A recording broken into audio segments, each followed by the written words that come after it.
What's going on, everyone? My name is Garrett, and in this video, I'm going to explain 4 essential skills that you need to succeed in IT, okay? Guys, I've been in this industry for about 5 years now. Some people my age might think that's quite a lot. Other people might think that's not enough.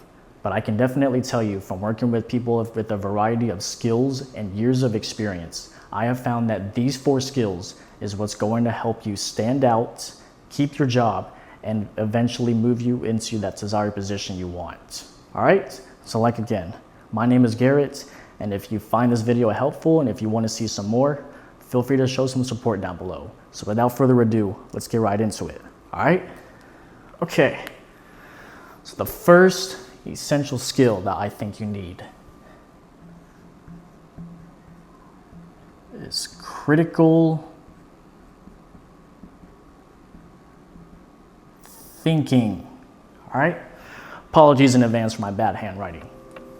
Critical thinking. When it comes to critical thinking in IT, we're gonna get hopped into scenarios where we are gonna have to come up with the best logical decision in order for the goal to be met. All right, I'll give you an example. As if you guys might know, I got the CCNA a couple of years ago. So I know the networking protocols, and I know how to use various commands to configure Cisco devices, okay? Whenever I got my network administrator job, I for sure was not just configuring Cisco devices, right? I had to work with a variety of vendors to configure various devices, and I had to make it work. So that is where critical thinking comes in. You're gonna have to try to think outside the box in order to make it work. I'm also gonna add a little subcategory, right?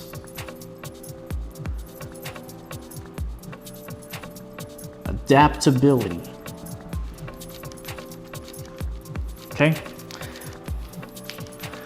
I think being able to adapt is part of critical thinking, okay? We're gonna have to work with the environment and the tools that are handed to us.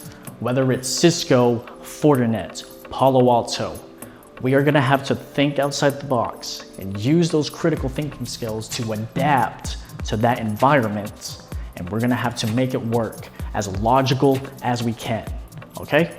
I hope that explains it. Okay, the next essential skill that I think you need is active listening. All right, so let's talk about active listening. And no, it's not just about hearing someone talk. It's about fully focusing and retaining key information to what that person is telling you. This skill, I think, is especially important in the world of IT, where miscommunication can be led to major issues. Active listening means that you are fully present in the conversation. You're not just thinking about what your next response is, you are also asking questions, and you are summarizing to confirm what you have heard, all right? I like to bring this game up of the telephone game. I'm pretty sure you guys played it whenever you guys were little, right? So we have one initial message, right? We have the initial message that was said, right? And then it's gonna get passed down to the next person, and the next person, and the next person.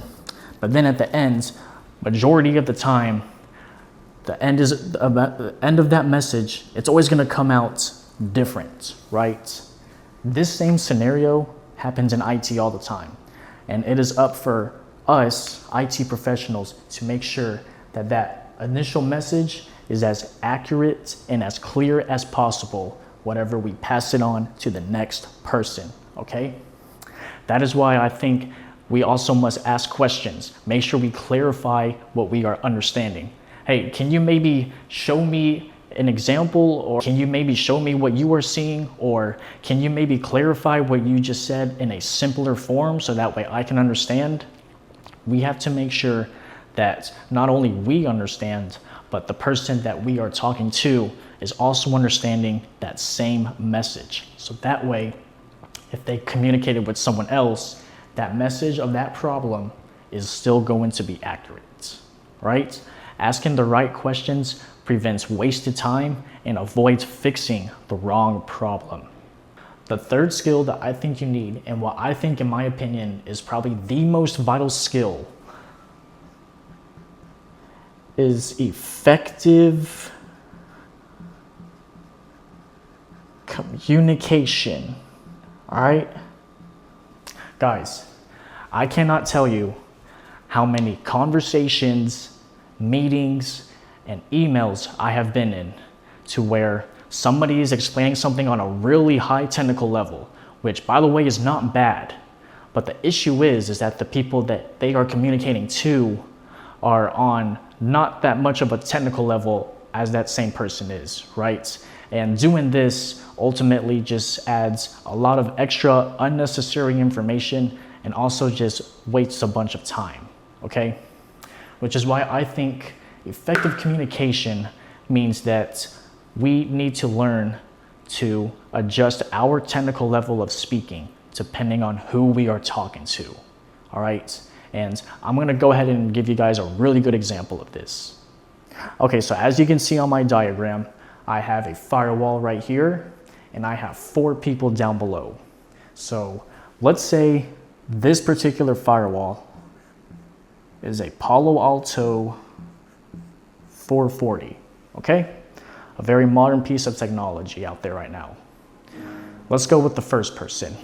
Let's say that this person is an IT noob, all right?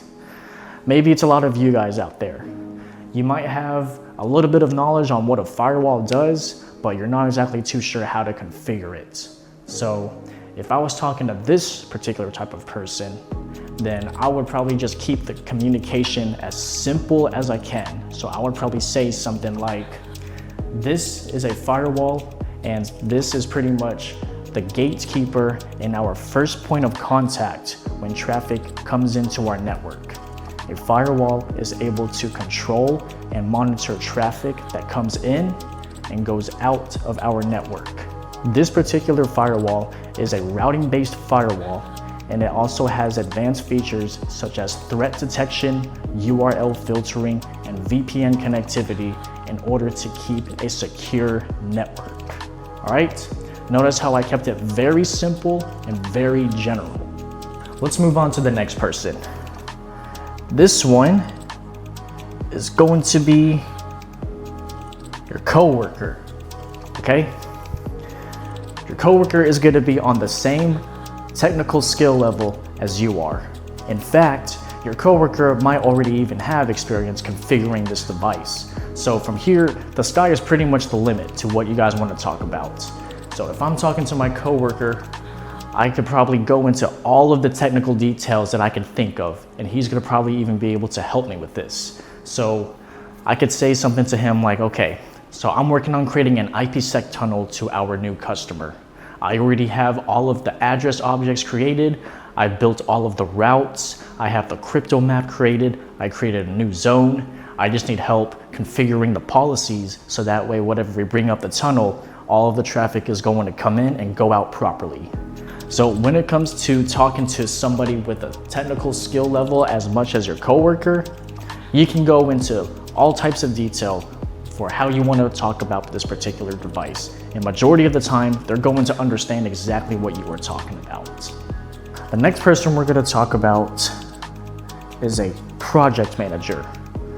This person is the ultimate middleman of your company, because a project manager is communicating with everyone in every department of your company, from the network to servers, databases, the software engineers. A project manager is also communicating with upper management, and they are also talking to the customer. In my opinion, I think a good project manager is going to have a little bit of experience with every department in your company. The more they know, the better. But usually, whatever I communicate with them, I try to keep things simple at first, and then if they continue to ask questions, then that is whatever I can go into more details. Because the main factor that the project manager is focusing on is time, right? How long is it going to take for us to configure and completes the goals on our end, so that way we can move on to the next task. All right? So usually when we are in the meetings with the project managers, they have spreadsheets of stuff in order needed to complete. So if there is a pending action item for the network team and we are trying to establish this IPsec tunnel connection to a new customer on this firewall, and are they asking for the status, I could probably say something like, well, we are currently configuring and validating our subnets and our crypto information, and we are communicating with the customer to make sure that everything is aligned. So this should probably take us till the end of the week for us to have everything complete, right? Just something simple as that. Now, if they start asking questions like, oh, like what subnets are we talking about? Or how does this crypto information work? Now that is wherever I can be more technical. You want to start off simple at first, and then if they ask questions, then you can go into greater detail. Our last person is going to be a CFO, our Chief Financial Officer. The only thing that they are really focused on is this. All right, how much does this device cost? Does this device fit within our budget? What is the business justification for spending this much money for this particular device? They could really care less about how to configure it and what are all of the intermittent features and protocols behind this firewall. So if I'm talking to a CFO, I'm just simply going to say something like, the device itself, it's going to cost about $12,000. We have to pay an annual fee of about $3,000 per year to cover our license and all of our needed security features such as threat detection and VPN connectivity. We also need product support for about 1 year in case we have a hardware failure, which adds another $2,500. But this is a next generation firewall which is going to cover all layers of our network, which means that it is going to align with our security goals and keep us in compliance. All right, I hope this was a good example. Same device, talked about in 4 totally different ways. And that's the power of effective communication. And last but not least, the 4th thing you need is passion. I think this right here is what's going to separate people that want to have long-term success and stay ahead of the curve compared to people that are just there for a paycheck. All right? Technology changes almost every day. And what I like about IT is that I am learning something almost every day. So let me ask you guys this. It's 2025. What in IT is everyone talking about right now? If you answered AI, then you're on the right track. Now, the next question I would ask is, how can I utilize this newest trend of technology, such as AI, to help me with my job? All right? I think it's very important for us to stay up to date with what is going on. If you are not familiar already with what is going on with AI and automation and cloud, then you are already falling behind. So some tips that I would use to stay up to date is watch YouTube videos or listen to tech podcasts. Look up certifications that align with your interest. Go to conventions or meetings that align with your interest in IT. Create a home lab. Anything that you want to do in your lab, you are going to gain knowledge and you could possibly use those skills in your job. All right? Passion keeps you curious, and curiosity is what gives you long-term success. And here it is, y'all.